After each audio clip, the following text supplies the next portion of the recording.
Hey y'all, if you're a fan of vintage air-cooled engines such as this one, well, we got a treat for you. This is an old Wisconsin engine, so if you're a Wisconsin fan, you're especially going to like this video. Now, this is a AENL model. This engine was produced from 1957 on up to the present. This is a 9.2 horse engine. Now, I can't seem to find a whole lot of information on how to decipher what the serial number is on this. So my serial number is 5068755. If there's any Wisconsin engine gurus out there and know how to decipher that serial number and can tell me what year this is, man, that would be awesome. I'd appreciate it. But a little bit of history on Wisconsin. I'm not as knowledgeable on these engines. What I do know is this Wisconsin engine, they started out in 1909. And they made all kinds of engines. They made engines for automobiles, trucks, construction machines, and even maritime. I'm assuming that means some boat stuff. So that's pretty impressive that, you know, they started out with that type of history. And once they got into the 1930s, they started focusing more on this small air-cooled engines, and they just stuck with making engines for agriculture and construction use machines. Something else I found out too that I didn't know was in 1937, apparently Wisconsin merged with Continental Engines, and they just had the separate entities, but they were still together. And you go further on up into history, Subaru eventually ended up buying, from what I take, the rights to the Wisconsin engine, and they incorporated the Wisconsin engine into their Robin engines, and up until 2017, when Subaru ceased production of small air-cooled engines. So how long this thing's been sitting? Don't know. Could be 10 years, could be 20 years. But let's see if we can dive into this thing and see about getting this running. If you've never worked on one of these Wisconsin engines, well, this model anyway, that makes two of us. I never have either, so I guess we're learning this engine as we go along together, right? I've got enough experience working with Briggs & Stratton, Kohlers, and Tecumsehs, and even some old Clintons, but yeah, never got the opportunity to work on some of these Wisconsin engines. But that don't matter. I will tell you that if you got some basic knowledge on how an engine works, I've always said if you know what the 4 cycles of an engine is, intake, compression, power, and exhaust, you can pretty much figure out how to fix them. Now what I'm doing is I'm pulling all these covers off this engine because I can see there's a rodent that's been inside this engine at some time. I want to get all that cleaned out of it so it don't go blowing all over the shop floor.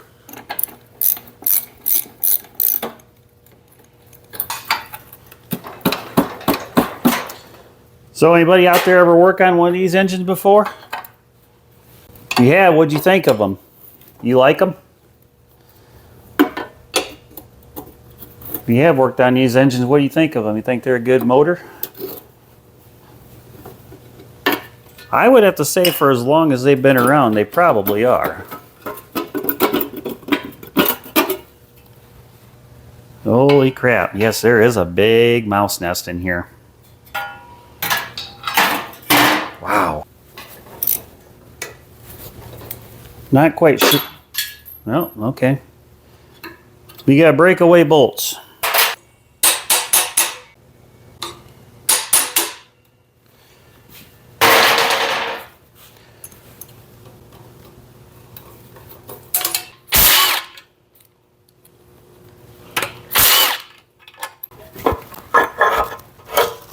Well, the gas tank slides off pretty easy.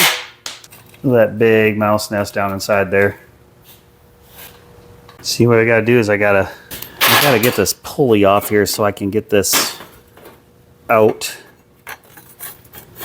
Looks like there's possibly a set screw in there that holds that.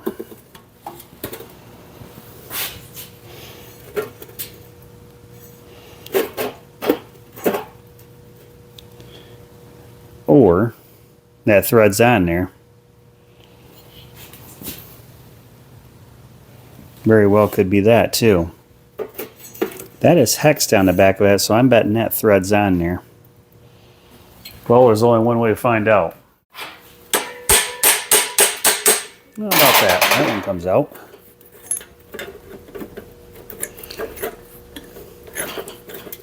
Say, it sure is different working on something you haven't worked on before.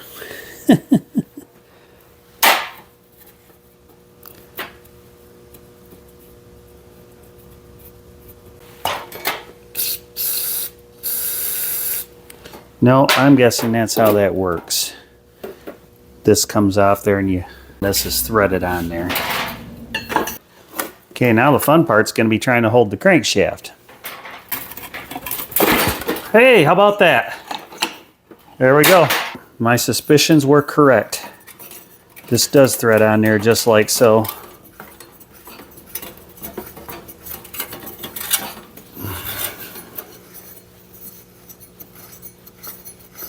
So far, this ain't going too bad. Wow, man, that's dirty.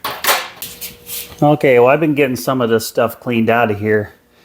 However, the part that really kind of sucks on here is the way this is made. You got a couple bolts that are inside this blower shroud. So in order, there's a big mouse nest in there, so we got to get it out of there. But in order to get this shroud off, I've got to get the flywheel off of it. And I'm not seeing any holes on here you can hook and put a puller on here and pop it loose. So it's going to be a matter of getting a bar down there and getting a little bit of pressure on it. And smacking this with my brass hammer if I can get this to pop off. Again, I've never worked on one of these engines before. Maybe there's an easier way to do this, but that's the way I'm going to go with, and well, we'll see how this works out for us. Those have been watching some of my other videos I do working on some of these garden tractors, see my brass hammer and crowbar trick, know that I've had some success doing it this way. Boy, I don't know. I'll spray this down with some liquid wrench. It's the main thing is just getting down in there enough I can get it to pop. Well, the whole thing is just loose. No, that is going to be the problem, trying to find a place to get in there. To do, wait a minute. Well, okay, I thought that might have been a split piece, but it's not. No, I'm not a fan of this design, how to get the blower shroud off.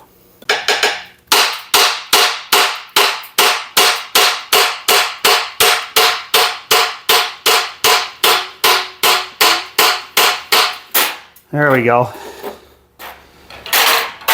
That actually came out a little bit easier than what I anticipated, than I thought it would.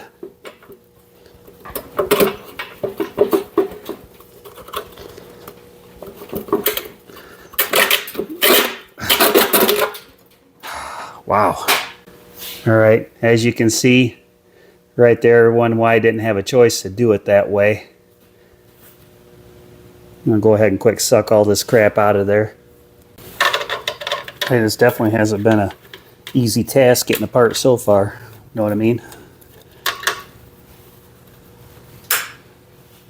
Okay. Now.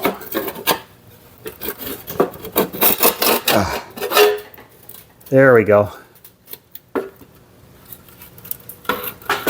And that's that big mouse nest that I was telling you about right there. We had to,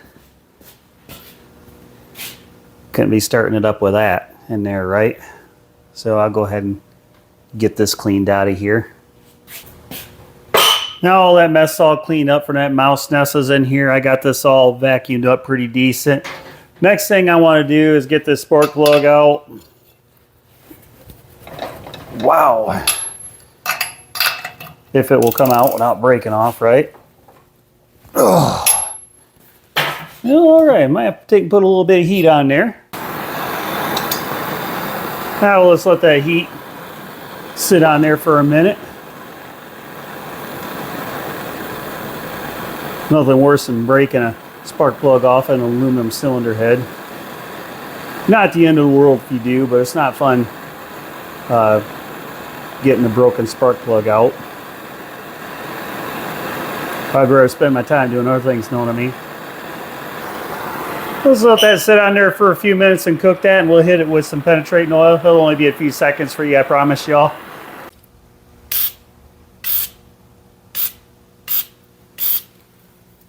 One thing fortunate, this has got the old D21 spark plug in. It's not hard to get a hold of those. It's going to be harder getting a spark. It's going to be tougher getting a spark plug out of here than actually getting a different spark plug to put in it.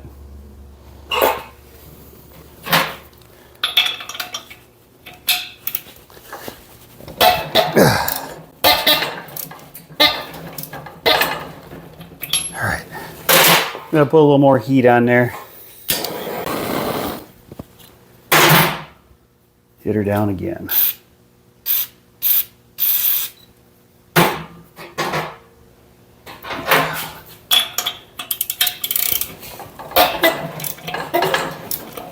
There we go.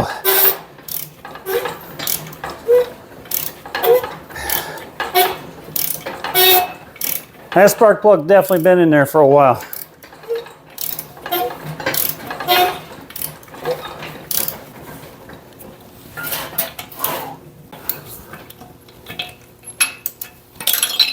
Wow. Well, good call though. It didn't hurt anything. The threads are not pulled in it, so it worked out great. So now being this motor's been sitting for a long time, what I like to do with these horizontal shaft engines is I'm going to take and dump some Marvel Mr. Oil down this cylinder, rotate it around, and just let it soak in here.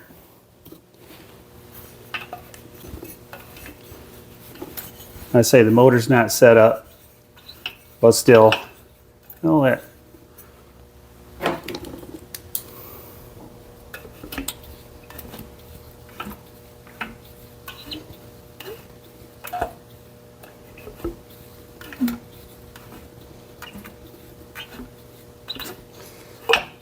Well, that valve's working there.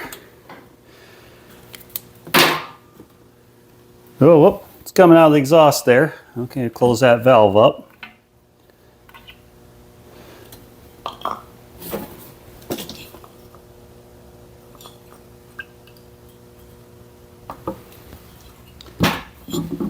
Well, that's good. I got Marvel's Mr. Oil coming out of the carburetor and on the exhaust valve. It means the valves aren't sticky on it.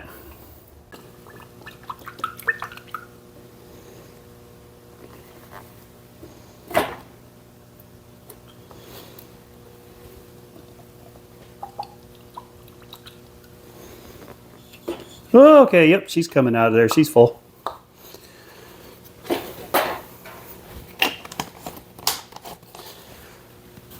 All right, our whole cylinder and combustion chamber's full of Marvel's Mystery Oil. We're going to let that sit in there for a couple business days, and well, it'll only be a few seconds for you guys, I promise you. And we'll come back and do some more work on it. Now we come back to working on this Wisconsin motor. That Marvel's Mystery Oil, that's all run down here, so that's soaked down into the pan. But I did some work on this thing off camera. I'll show you what I did. The blower shroud on this that I pointed out was rusty on this. I took a piece of stock car body steel and cut it and put on the bottom because this was all weak, and just to make it look a little bit better where it was rusty. And as well, I went through and I've never worked on one of these Fairbanks Morse magnetos that these engines have, so I went through and I did some research on these, and I did take this apart. I did pop these screws off, and what you got inside there, you got your ignition coil in there, and there's some contact breakers and a condenser. I just took and cleaned everything up on there and just sanded the points. I didn't think you'd care to see me do that. And I did check the spark plug wire here for continuity, and it wasn't getting continuity all the way through, so I made a new spark plug wire on it. Now this motor, it does have nice bright spark on this thing. I'm going to go hit the lights on this thing and roll over roll the engine over so you can see that. There we go. Now you can see the spark. See that spark in there? She's got pretty decent spark. So now next step I'm going to do is I'm going to go ahead and put this blower shroud back on here and get the flywheel put back in this and working toward getting this thing so we can start this thing up. I might have to get some different bolts in here to bolt this on. It's not really like you saw earlier when we were taking this apart. It kind of sucks getting this blower shroud off. You got to move the flywheel to it. It's definitely going back together a lot cleaner than it was, that's for sure. This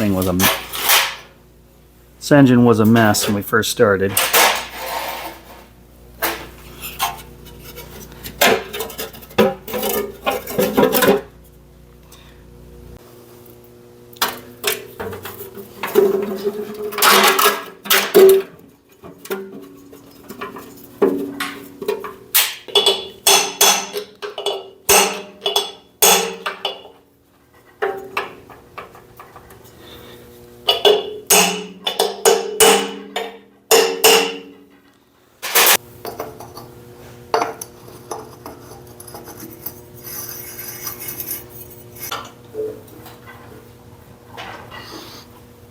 Hopefully that's tight enough. Should be. It's on a key, though. Alright, all that's put back together. Well, next thing I'm going to do is, I'm kind of at a bewilderment right now. I know this thing's been sitting outside for about 4 years, and who knows how long it sat outside before then, but I'm kind of wondering if I should get the old portable gas tank 2000 put up here and run down and see if this thing will start up or not, or pull the carburetor off of it and go through and clean it. You know, that lawn boy we did not too long ago, I kind of thought that we would have to do that, but I think we'll hit this thing with some starting fluid and see if this thing will spark off or not. What do you think? We'll see what happens. Yeah, let's see. Wrap this thing around this starter rope. That would be something if this thing just kind of fired right up.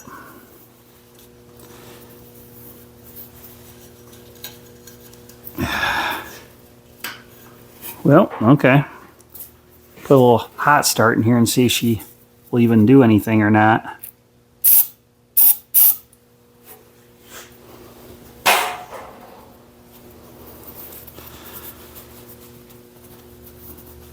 All right, don't really have a good way to hold this down, but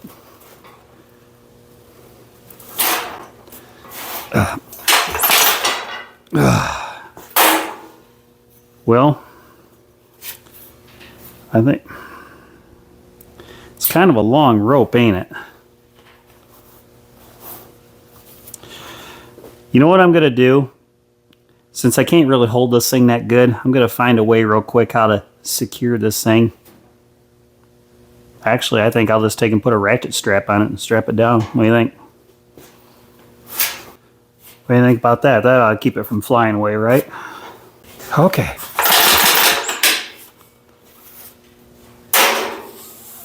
Alright, now I can at least pull it over.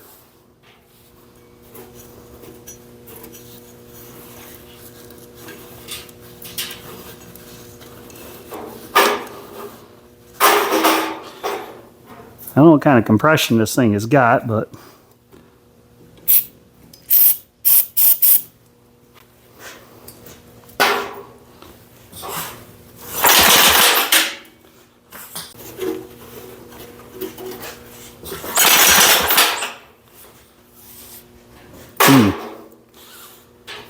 Hole number 2, well, maybe 3, something like that.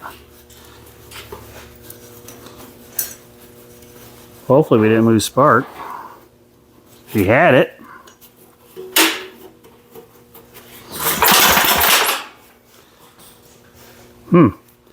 Almost act like it almost tried to start.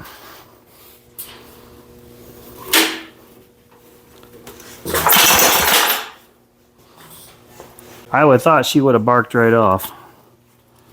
Maybe not, but... Alright, we'll check this out again.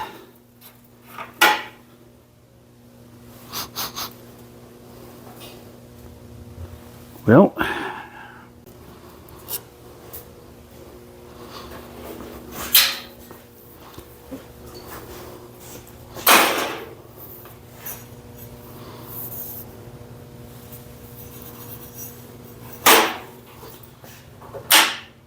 Yep, it's still got spark. Bam, it's got good spark too. I don't know if you see this or not. Let me bring you over here. Let's see. I'm going to try to do the best I can so you can see I'm not lying. Man, it's kind of hard to see it. Let me go hit the light a minute. Saying I rolled it over, pow, it had spark. Yep, see? That's real good spark, so we're just not getting fuel. So yeah, we're just not getting fuel to it. We got spark, so that's good. All right, I'm gonna try something hillbilly here and spray some starting fluid down in the cylinder and put the plug in to see if it'll pop. We might not just have enough compression on this motor to say if I can get this thing to run, and once it gets some heat in there, it'll have a fighting chance to come back again. So I doubt my little hillbilly trick here is going to work. Something tells me that carburetor on there is this all plugged up.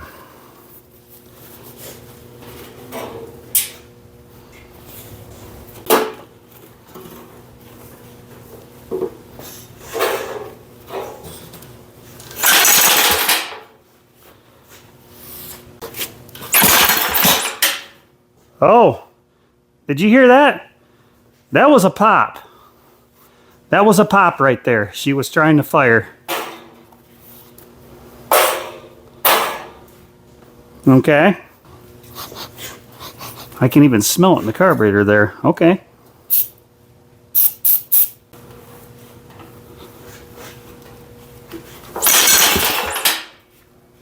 Hey, she's trying to start.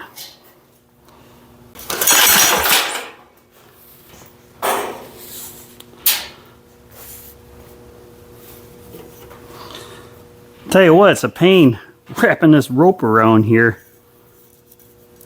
Tell you, electric start was a great invention on small engines, I tell you what.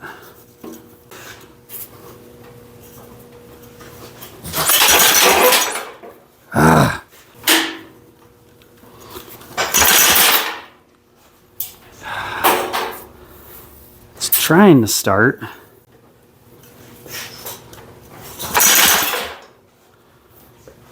Man, it's just not wanting to bust off.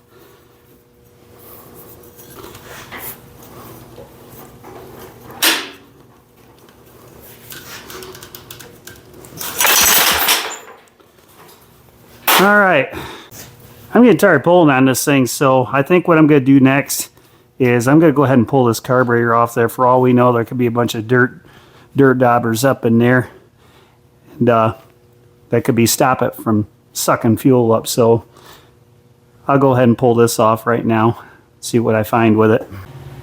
Well, okay, I opened the carburetor up on it. This is just like it's just a Zenith carburetor, but look at it, that's what I found in there. Water and rust. So yeah, I don't know how this is going to work out for us here.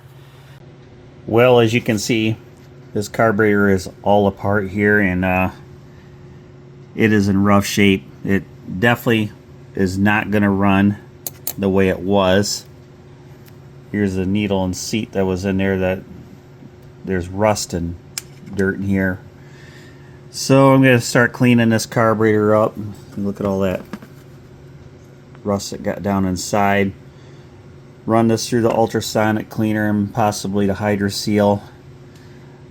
I'm going to have to get online and see if I can find a kit for this. So this is going to slow us down even more on getting this thing running, unfortunately. But I'll get some parts coming for this and get this put back together, and we will proceed again on trying to get this old Wisconsin fired up. So I'm back on with this Wisconsin. We got that carburetor all cleaned out and put back together and bolted on this. Now, doing this, I made a couple other discoveries too. I'll show you. We're still going to try to attempt to start this thing, but this governor on this is really kind of funky on it, and it don't feel right.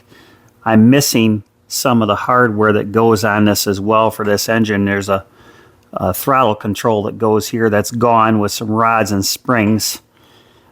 So what I did is I found this bracket that I put on here for right now, and the reason why I did that is because there's no spring pressure on this governor. I'm missing parts on here. So this is not the cure-all for it. It's not going to work 100%. And we start this up, I'm probably going to have to kind of babysit this thing so it doesn't want to go to the moon, being I'm missing some important parts on here that this engine will need.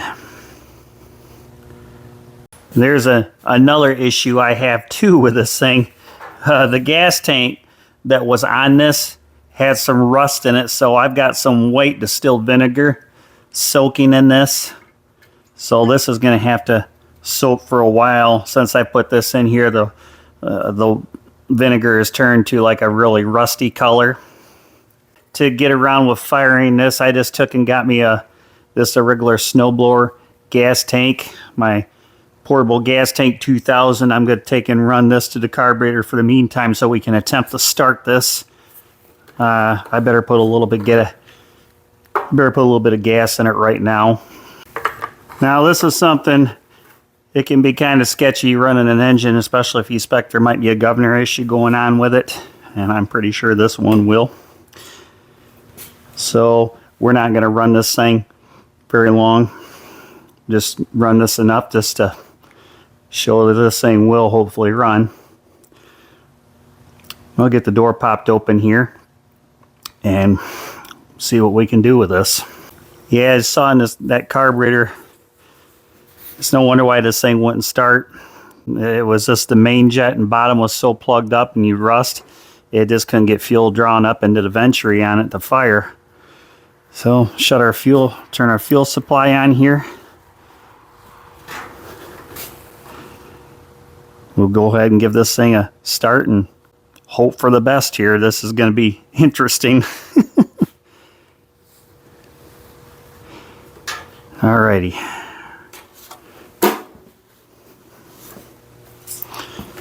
Moment of truth here. All my connections are on, nothing's loose. See, now I got a choke that works on it too. It was froze up before and I couldn't control that. Alright, well, here we go. This is either going to run or it's not. Tell you, this pull rope on here is kind of a pain to deal with. All right.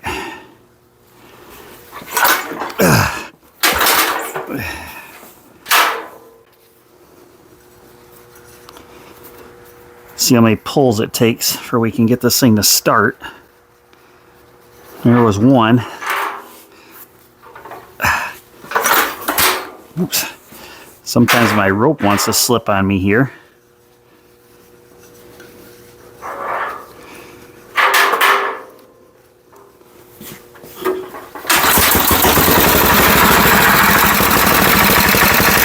Wow, I didn't think it'd start that quick.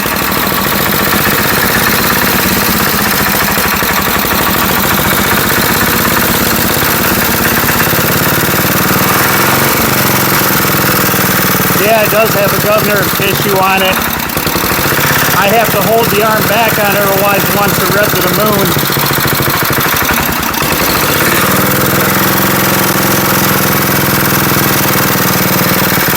But hey, it does run, don't sound bad.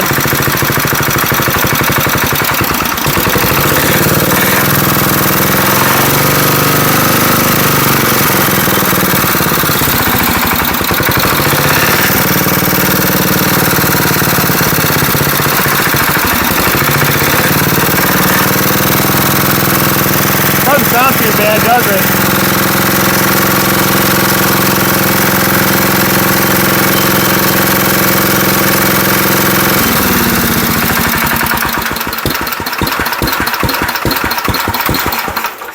Yeah, I just choked it to shut it off.